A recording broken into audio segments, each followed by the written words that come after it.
રાજકોટમાં સિટી બસના ચાલકો બેફામ બન્યા છે। પોપટપરા વિસ્તારમાં સિટી બસ ચાલકે અકસ્માત કર્યો।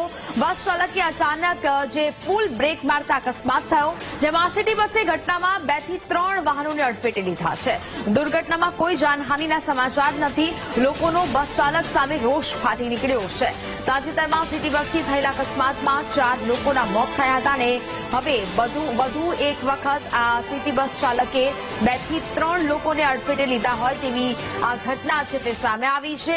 પોપટપરા વિસ્તારની આ ઘટના કે જ્યાં સિટી બસે અકસ્માત કર્યો, બસ ચાલકે અચાનક ફૂલ બ્રેક મારતા અકસ્માત સર્જાયો, જેને લઈને લોકોમાં હાલ તો રોષ ફેલાયો છે। સિટી બસે ઘટનામાં 2 થી 3 લોકોને હાલ તો અહીંયા અકસ્માત સર્જ્યો હોવાનું સામે આવ્યું છે। દુર્ઘટનામાં કોઈ જાનહાનિના સમાચાર નથી। લોકોનો હાલ તો સિટી બસના બસ ચાલકો વિરુદ્ધ આક્રોશ જોવા મળી રહ્યો છે, કારણ કે રાજકોટનો જે બનાવ અને જેમાં સિટી બસ ચાલકની બેદરકારીને કારણે 4 લોકોએ જીવ ગુમાવ્યો છે।